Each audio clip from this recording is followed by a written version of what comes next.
Operation status quo. Operation status quo. Prepare to engage. Operation status quo. Ready to engage. Operation status quo. Engaged. Engaged. Hello, my beautiful people. Beautiful people. The beautiful people. The beautiful people. How you doing out there? You guys know you're the beautiful people. Welcome to Operation Status Quo on a Thursday as we make it through another week here, ladies and gentlemen. It's always a great thing to make it through the week, right? As you get through the week and you know the weekend's coming, doesn't it feel a little bit better each day as you get through, especially once you get past that Wednesday? Check it out. I got a different shirt on today. Well, not that I wear the same shirt every day, but I always wear a black, t-shirt generally because I feel just to keep the consistency of the program and such, but it was a little chilly here today and I had this shirt on and I really didn't feel like switching back into my short sleeve shirt. So you guys got, and a matter of fact, a little Operation Status Quo trivia. The last time I wore this particular shirt doing an episode of Operation Status Quo was back on March 19th, the very first video that I put up of Operation Status Quo called Here We Go, or And So We Begin Again. I think that's what it's called, something like that. And So We Begin Again, when I was changing over from Pete's Place to Operation Status Quo. And this is the shirt that I had on that day when I just decided to pop on and make a video. So I was going to take it off and put the t-shirt on. I said, oh, you know what? Let's give a little throwback to the very first episode of Operation Status Quo. Ladies and gentlemen, this is the shirt. But yeah, I like the blue. The blue looks nice, huh? I'm looking at it on the screen instead of always having the black t-shirt on and stuff, right? I used to change it up. I used to wear a different shirt every day, and then I just got tired of doing that and said, I'll just keep it consistent and wear the black t-shirt all the time so it looks like it's my uniform for the show. But anyway, just some behind the scenes trivia for those of you that have been with me on this journey of Operation Status Quo. I appreciate you guys out there. I love to let you in behind the scenes. You know how it is. I'm a man of the people. You're the people. You're the people. I'm the people. Wouldn't you like to be the people too? We're the people. You and me are people. So I am Pete Palma, ladies and gentlemen. I am your user-friendly host right here on Operation Status Quo. I am broadcasting live from the comfy confines of my very own home. Absolutely, for sure, indeed. And this is Operation Status Quo, the place where we observe the status quo of life. We learn to flow with the status quo of life. And then, of course, we create our own flow of quo, because that's the only way to go. The funny thing about the title of this, of this channel, Operation Status Quo, because, I always think status quo was looked at as, I guess in a sense, like the term itself is kind of a negative connotation, right? Because the status quo, it's just like the norm. It's just like the, everything I talk against, that's the whole point of why it's called Operation Status Quo. But, and I think that's the beauty of it, because we have to realize, what the status quo is out there before we can make changes to it, right? And then ultimately, whatever becomes our new norm is the status quo. We always have a status quo per se, but it doesn't have to be a negative one, right? So anyway, we have to observe the status quo of life out there. We have to know what's going on, mitigate the circumstances, and then most importantly, create the life that we want to create. And that's what it's all about here on Operation Status Quo. So again, I thank you for being here, and I hope those messages resonate with you. Don't forget that you're welcome here. So at any time, if you'd like to be a guest or contribute some ideas or topics you'd like for me to discuss, so please feel free. My contact information's in the description box below.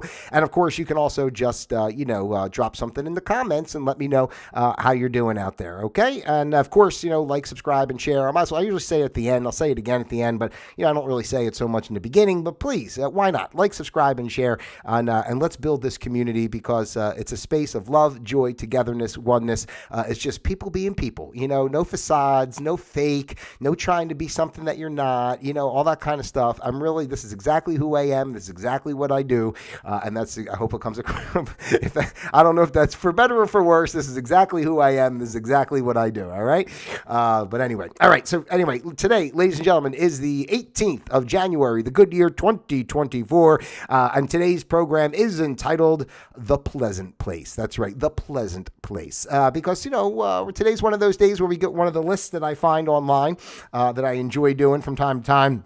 That talk about things as far as behaviors and socializing and, human interaction. And I always am interested to see what the mainstream says, in comparison to, what really goes on in the world. But what we have today here, ladies and gentlemen, are some behaviors that would make someone, maybe you, I don't know, I hope not. I don't think so if you're here, but it's possible, right? 13 behaviors that make someone really unpleasant to be around. So let's get into it and see if you're one of those people. Are you unpleasant to be around? Do people not want to be around you? I don't think so, right? Because you seem like a nice enough person. I'm looking at you right now, and you really seem like a genuine, nice person. So I hope that you are. All right, so let's get into this and see what's going on here. Some behaviors that make people really unpleasant to be around, and if you recognize these behaviors and others around you, that's a part of Operation Status Quo, right? You can set your boundaries. You don't have to give all your power away to people that are, unpleasant, right? Or making it uncomfortable for you to be around them. So let's get into it and see what's going on out there in the world. So number one on the list, ladies and gentlemen, is all they do is complain. Oh, complain. Can you believe it? Oh, look at what happened today. Oh, it's cloudy outside. Oh, it's so much traffic. Oh, the price of milk went up. You know what I mean? Complain. Dealing with someone who's always on a complaining spree can feel like you're in a never-ending loop of negativity. It's like every conversation becomes a rundown of everything that's wrong with no room for positive stuff. This constant negativity can be a real downer. It is a downer, right? Do you like hearing people complain? I don't like hearing people complain. That's why I try not to complain here on the show. I express things. Maybe it sounds like complaining sometimes. Does it sound like I'm complaining right now? I'm complaining about people complaining because I just can't take it. But if you're trying to keep things light and upbeat, it's important to balance out your gripes with some positive vibes too. So be mindful of that. You don't always want to complain. You start talking to somebody. Don't go into, what's ticking you off or what's wrong. And that's the thing too. I think people who complain a lot really just like drama in their lives personally, right? Because if you're not a drama person, then, you're not really going to complain because ultimately there's really nothing to complain about. It's really a choice. You can find good things to focus on or you complain. We can always find something to complain about if you want to complain, right? I mean, just look at the state of the world today. You can complain about anything, right? So, I think it's important for us to remember to focus on positive as much as possible. I mean, things are going to happen that are going to get us a little, make us feel a little, you know what I'm saying? But we don't have to, let ourselves go down that path. We just realize that we take care of what we got to take care of. But, when we're engaging with others, isn't it nicer just to be, a pleasant person? That's why we're talking about a pleasant place. Let's create the pleasant place, ladies and gentlemen, not the complaining place. Number 2 on the list is they're selfish. Oh my goodness gracious. We know a lot of selfish people out there, right? The entitled type of people and the ones that's me, and everything for me first and not really worried about the greater good. Selfishness is in someone can be a real vibe killer in any social setting when someone is always looking out for number one without much thought for others' needs or feelings. It can create a sense of imbalance in interactions. It's like they're playing a solo game in a team sport, right? So, I mean, listen, that kind of speaks for itself. We understand selfishness in people out there. When you see people engaging in that, right, you just don't kind of, you don't ingratiate them in a sense, right? Because they're being, I have an example. I'm not even going to say it though, because I don't want to go. Well, no, I do have an example. No, I don't have an example. I'm going to let it go. I'm not going to talk about that because that might sound like I'm complaining, and then we're back at number 1, right? All right. Anyway, all they do is gossip and talk smack about other people. We know how that is, right? When people are always talking about someone else and gossiping about others, right? It's an interesting thing because it's so easy to be judgmental in a sense or point fingers at someone else, and a lot of times when we point fingers and kind of point out behaviors in others that we don't really care for, a lot of times it's really reflective of the behaviors within ourselves that we despise ourselves for, in a sense. I know it sounds crazy, but really think about it. When somebody triggers you, I'll give a really good example here, and I think I've talked about this before. There was a woman I used to work with at my old job, and I liked her. She's nice, right? But she was also like very needy, and just she did a lot of, I'm not trying to talk bad, but I'm just mean like she did a lot of these behaviors that really rubbed me the wrong way, and looking for a lot of attention and different things. And I just realized that, when I think because I would think about it, let's just like I'm saying now, if this person gets me so agitated, why is it? Because I know if I'm really agitated with their behavior, it's really just a reflection of myself. And I started looking deeper into it in my own mind, and I realized, yeah, like her behaviors in that sense of trying to get attention, and just the way she was, reminded me of myself when I was younger. I mean, unfortunately for her at that time, she was what, like probably 50. She's still acting like I was acting in high school. But anyway, I realized, through that like, yeah, the reason this ticks me off is because it's like a reminder of like, I used to be this way. Like, I used to be kind of more obnoxious and, trying to, be like, I don't know, just the way it was. It was just too much of trying to get, she wasn't a bad person or anything, but it was just too much of trying to get attention and not being self-aware and being pushy in certain ways. Like, and again, not like as a bad person, but more as a needy person with like lacking a lot of self-confidence. And I really recognized it because I had that struggle when I was young. That's what I'm talking about here on Operation Status Quo, how important it is for us to observe ourselves and really realize and be honest with ourselves so that we can improve ourselves as we grow, because we all have traumas and emotional faults and such, from our childhood, and we have to work through things and we have to grow, and whatever experiences shaped us to have defense mechanisms in certain ways when we were younger, right? It changes over time. So so don't gossip and talk smack about other people, because when you're doing that, you're really only talking about yourself, ladies and gentlemen, and you don't know what's going on in another person's life unless you walk in their shoes, right? So that's really the truth. You really have no idea. And even if a person's a real jerk, or seemingly so, you don't know what they're going through, that they're putting on that facade to cover for what, and they might not even be aware either of whatever traumas that they have that they're putting on that facade. But the point is, a facade is being put on. Okay. They lack empathy is another one on the list. Empathy, the ability to understand and share the feelings of others, is super important in our interactions. When someone lacks empathy, they might seem disconnected from the emotions of those around them.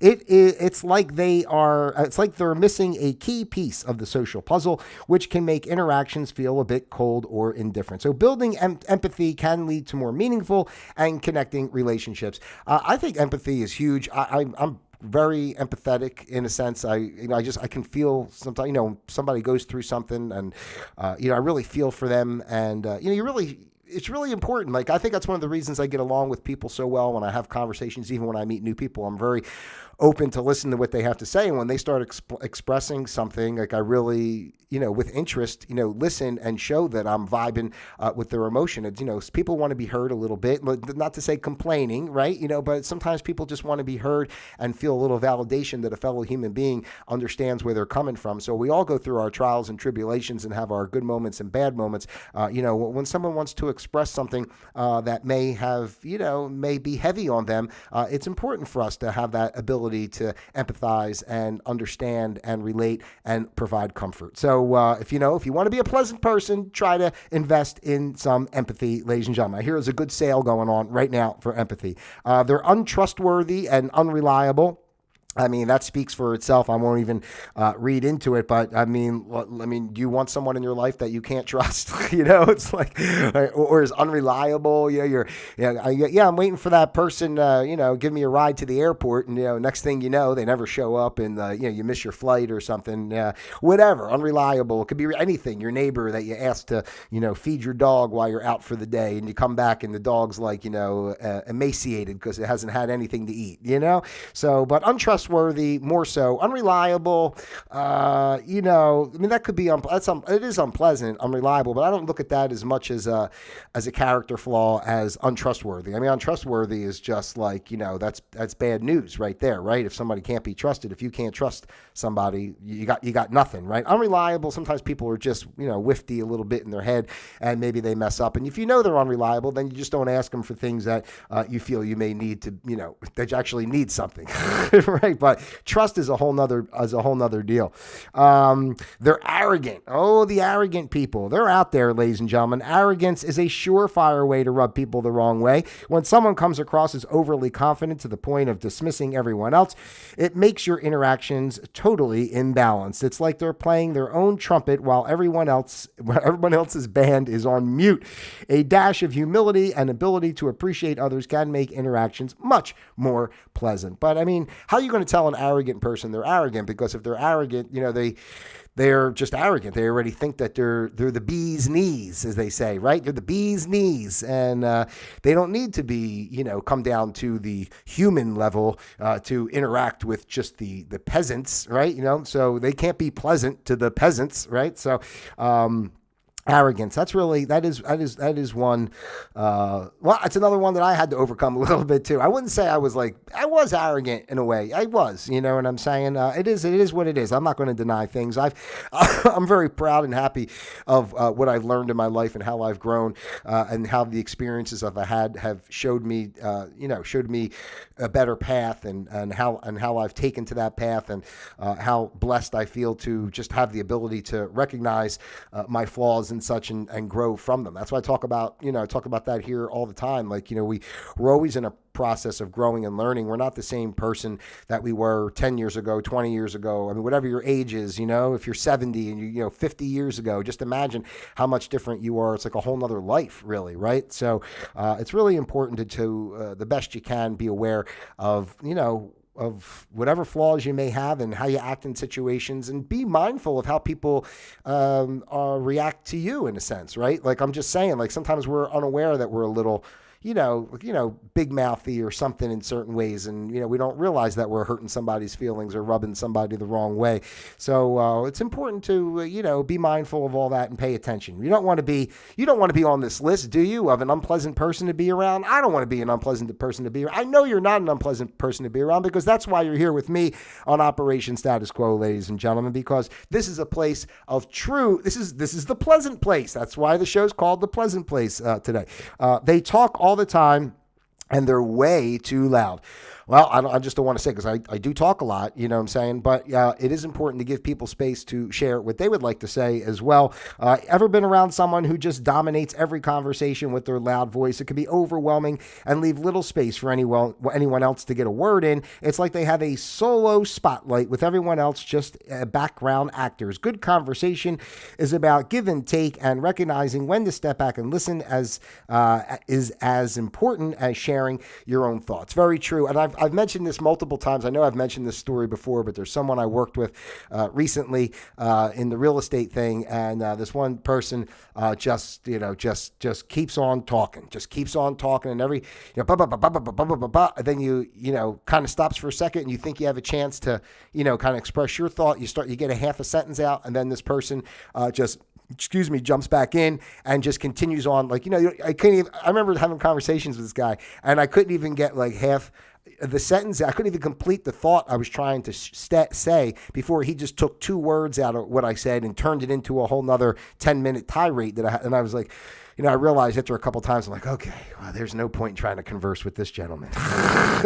He's just on his own page. And, a lot of that too, all these so far really just kind of stem from insecurities and such, right? If somebody's complaining, if somebody's arrogant, if somebody's too loud, and what were the other ones, untrustworthy and stuff, it comes from a lot of insecurity and stuff, right?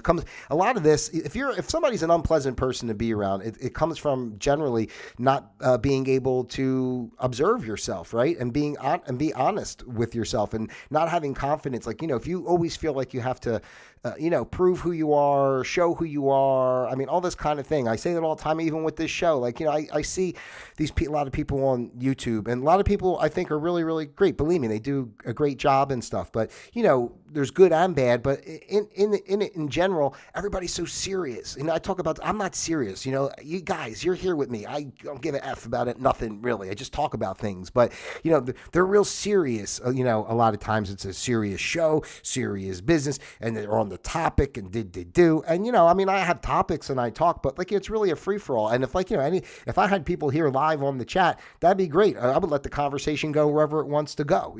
People can just chime in and say what they want to talk about. And I would just have conversation based on the chat. I wouldn't even have a topic, but unfortunately, I don't really have many people here live on the chat. Maybe you would like to change that for me and start dropping comments in the chat while I'm live. That would be great. And then we could talk about whatever you'd like to talk about that day, or at least you can insert some ideas into whatever I'm talking about, right? So, but yeah, insecurity is a big one, just really reflecting on that again.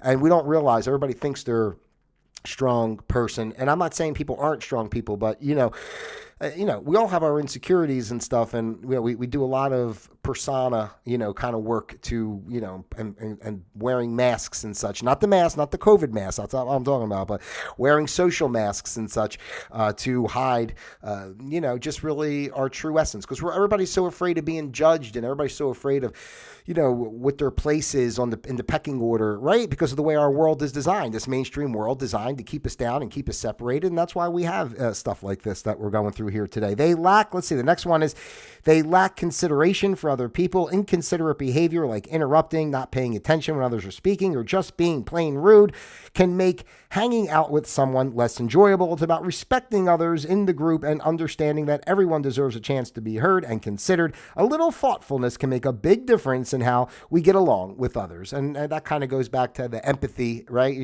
Empathy goes to self-awareness. So, it all kind of works together, a lack of consideration for other people. Like when I walk into the store and somebody lets the door close behind me or something, or, you're trying to back out of, there's one spot where I go grocery shopping, I try to back out of the spot, and there's always traffic coming back and forth. And, I'm halfway out and somebody will be beeping me and almost hit me. It's like, can't you just wait a half a second and let me get out of the space? I mean, I do that all the time for other people. But anyway, just consideration. Think of your fellow human out there, ladies and gentlemen, and let's be considerate to one another. It's so important. They don't respect other people is another one on the list. I mean, that really basically is the same as a lack of consideration. If you're not respecting someone, you're not going to have consideration for them. And if you're not really considering them, how can you respect them, right? So it's pretty much the same thing there. So, but it does say respect is the glue that holds our social interactions together. When someone shows a blatant lack of respect, whether through their words or actions, it can be jarring and disrespectful. This behavior can create an uncomfortable atmosphere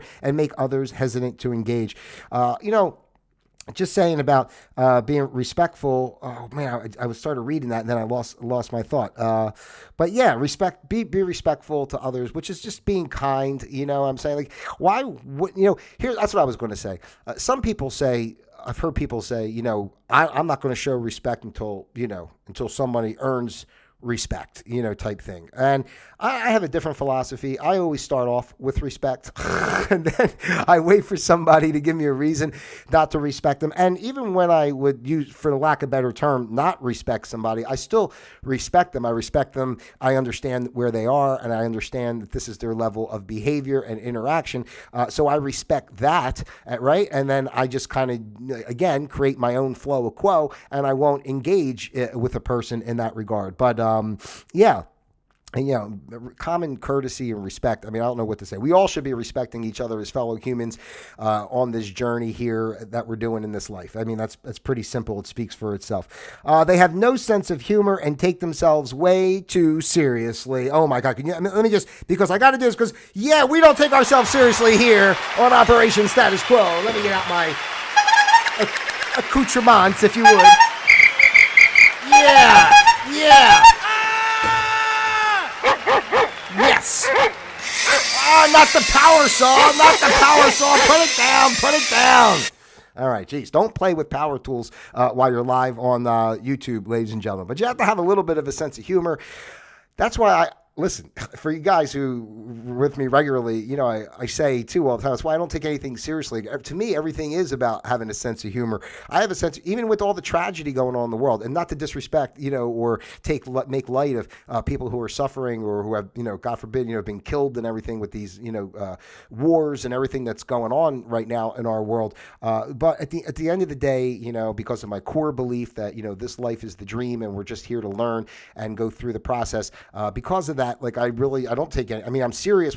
Serious in the sense of I pay my bills on time, and I don't know. I clean my house and take a shower. I engage in human life, I guess, in a way. But there's really nothing to take seriously. We should all just be like, we should be mindful, and serious to a point of, taking care of things with diligence, with respect, with gratitude and reverence and all those things I talk about. But I mean, to get all wrapped up in especially the people who take themselves serious. That's like I talk about my day job and these people who they think they're superstars because they work for the government and they got their business suit on and they're all it's just, I can't even get into that. Just relax. I always want to tell people, like, I used to work with this, my other job before this job, I used to work, and this guy, he was so uptight and serious all the time. And I used to tease other people around the office. I go, why won't this guy just like go home and screw his wife or something? Go home, relax, pet the dog, play with your kids, screw your wife, have a beer. I don't know. Just relax and enjoy life. Like, what are you so serious about? Like, what are you accomplishing? Like, for what? Anyway, I'm getting out. Am I complaining? I have to go back to number one on the list. All right, we just have a few more here, ladies and gentlemen. They lack social awareness. That too kind of coincides with having consideration for others, having respect for others. Social awareness is like having a good read on the room and understanding how to fit into different social situations. When someone lacks this, they might miss social cues or act in ways that are inappropriate for the setting. So, mind your surroundings, know what you're doing. You walk into a space, if you're, for example, if you're with a bunch of nuns, like, you're probably not going to tell a bunch of dirty jokes, right? I'm just trying to say little things like that. It's like, you just have to know your surroundings and, be gracious in regard to, your audience at the time. There's certain people you can act certain ways around and say certain things, and other people that you can't. And you have to just know your audience. Unfortunately for me, that was always a hard thing. That's why I was always in trouble at work too, because I'm just myself all the time. And every once in a while, something will slip out just a little bit that might be inappropriate, but I don't mean it in a bad way. For anybody I've ever insulted or hurt your feelings, I'm very sorry. I don't mean it. I love you, and I'm thankful that you're here on Operation Status Quo. They criticize every little thing.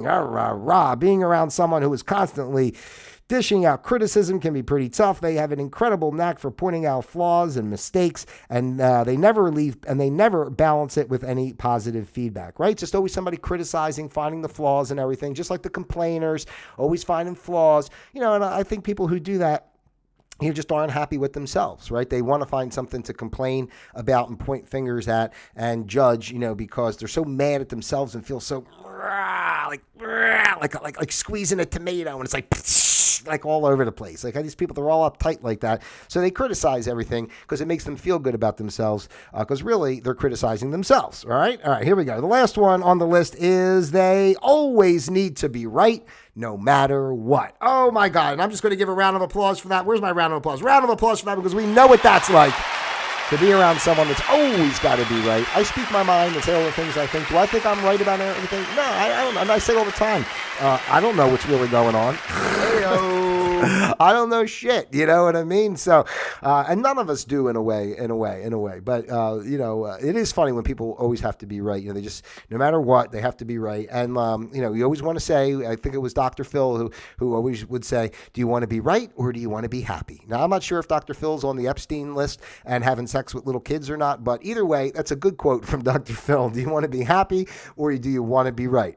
So, yeah, why do people want to be right all the time? And the thing is, like, there is no right? Because, like, right comes from our perception and what we've learned, and it's just like a subjective kind of thing, because there really is no right or wrong, good or bad, as I always say. So it's subjective, and if someone's really, harnessed in to their beliefs so intently, so entrenched that they just have to be right, they're not going to give it up, and they're going to, fight vehemently to the very end, then, that's just recognizing the situation and going with your own flow of quo and stepping aside and let them be right all day long, because I'm going to go be happy. And that's what it's all about here on Operation Status Quo. Being happy. We're being happy. We gotta be happy on Operation Status Quo. Hold on a second. I think you're coming for me. Oh, no. Hold on. Let's go. I don't want them to find me. Just wait. Back in 1 second as soon as the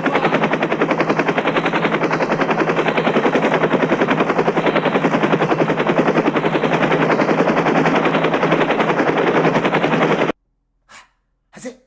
Okay. I think we did it. I don't think they found me this time. Whew. Those helicopters. You want to see helicopters? I'll show you helicopters. Remember Goodfellas? All right, that's what I got for you here today on Operation Status Quo. Ladies and gentlemen, I appreciate your time. I know. I appreciate your time being here with me today on Operation Status Quo. And if you haven't done so already, please take the time to like, subscribe, share, send this out to your friends, your family, those you love, and of course, those you despise as well. As you well know, I love each and every one of you out there, individually as well as a group. I kept trying to find my thing over here. I'll have to go over here. All right. Anyway, God bless you. Have a great day, evening, whatever it is for you. And until tomorrow, Operation Status Quo, disengaged.